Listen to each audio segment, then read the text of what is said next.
Assalamualaikum warahmatullahi wabarakatuh. Bismillah. Walhamdulillah la haula wala quwata illa billah. Allahumma shalli wa sallim wa barik ala sayyidina Muhammadin wa ala alihi wa sahbihi ajma'in. Alhamdulillah. Terima kasih kepada Ibu Nikmatul M yang telah mengirimkan testimoni pasca ruqyah kepada tim detak. Ini WA dari beliau. Ini ya.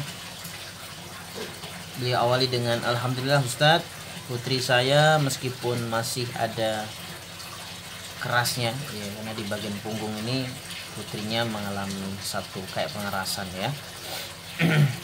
Sedikit kata beliau, tetapi waktu saya tanya tentang pinggangnya, dia bilang kalau sudah tidak sakit lagi. Awalnya mengalami satu kondisinya kalau disentuh itu sakit sekali. Alhamdulillah sudah berkurang atas izin Allah SWT sakitnya. Kemudian kepala saya juga alhamdulillah sudah jauh lebih baik dari sebelumnya, jadi lebih ringan alhamdulillah. Mudah-mudahan Allah sembuhkan, Allah angkat penyakitnya. Dan suami saya walau masih agak sedikit keras kakinya, tetapi sudah lebih baik lagi perkembangannya. Saya lihat tidurnya sudah lebih nyenyak dan suami saya juga jadi lebih sabar, tidak gampang murung lagi. Syukron kafir Ustaz. Alhamdulillah ikut senang, mudah-mudahan semakin pulih, semakin cepat sembuh. Adapun kemudian untuk putri dari Ibu Nikmatul itu bisa menggunakan juga untuk dioles-oles ya di punggung atau diusap di punggung. Jadi minyak zaitun kemudian dihangatkan, kemudian diusapkan, sering-sering diusapkan, atau minyak zaitun dioleskan di badannya putrinya terutama yang sakit, lalu kemudian mungkin berjemur di jam-jam 10 atau ke atas ya kurang lebih 5-10 menit gitu ya. Mudah-mudahan nanti dengan begitu peredaran darah akan semakin lancar, termasuk suaminya. Jadi diolesi dengan minyak zaitun. Dan minyak zaitun juga sangat disarankan untuk diminum. Jadi 1 sendok atau kalau masih latihan ya 1 sendok teh. Kemudian sama madu, ya itu sangat disarankan. Dan beliau menyampaikan tadi saya lihat tidurnya sudah lebih nyenyak dan suami saya juga jadi lebih sabar, tidak gampang murung lagi. Beliau menceritakan awalnya suaminya gampang murung ya, kemudian tidurnya juga tidak nyenyak, bahkan kemudian kadang terbawa emosi. Memang kadang-kadang sakit begitu ya, kadang ketika kemudian seseorang sakit, diuji sakit, memang yang diuji kesabaran kita, sehingga tidak ada pilihan lain kecuali harus sabar. Karena kalaupun kemudian tidak sabar, ya tidak ada gunanya juga kalau tidak sabar gitu ya. Ya justru kemudian malah bikin yang merawat kita jadi tidak sabar juga. Nah ini mudah-mudahan semuanya akan sabar. Baik yang sakit juga sabar, yang merawat juga bisa lebih sabar. Dan memang sabar itu harus latihan ya.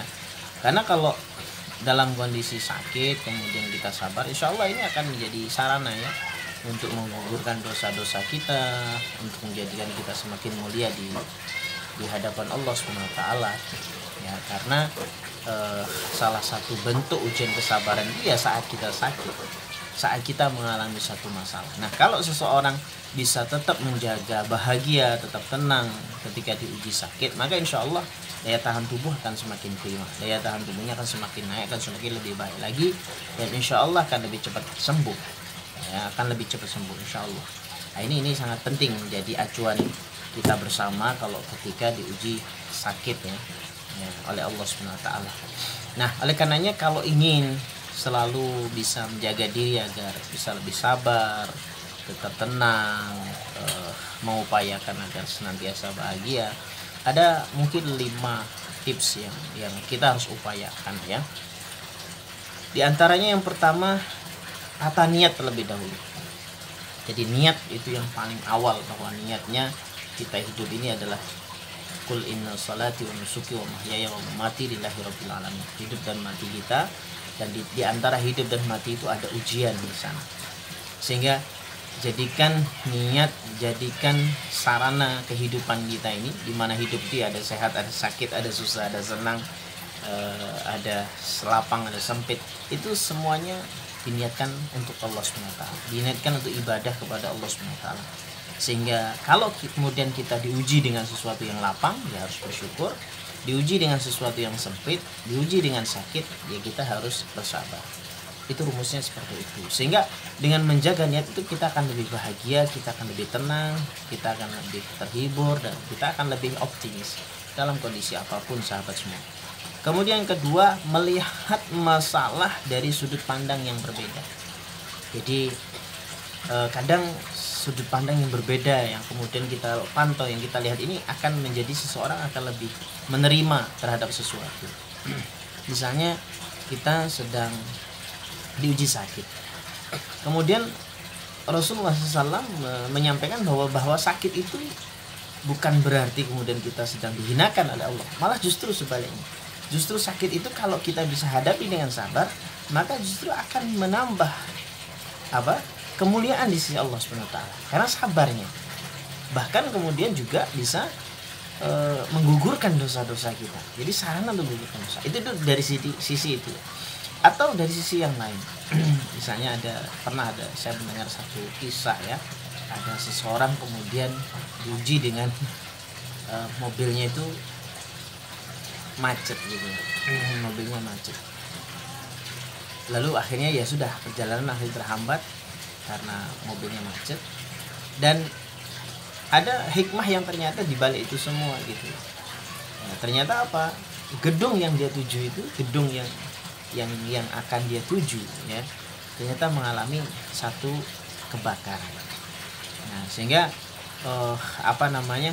Allah ingin menyelamatkan yang bersangkutan. Sehingga kalau misalnya bisa berpikir, oh ya Allah, berarti saya ingin diselamatkan. Ya Allah, berarti Engkau ingin menyelamatkan saya karena ada kejadian, ada peristiwa itu. Meskipun kita nggak tahu gitu ya ke depannya, atau mungkin bisa dan sebagainya.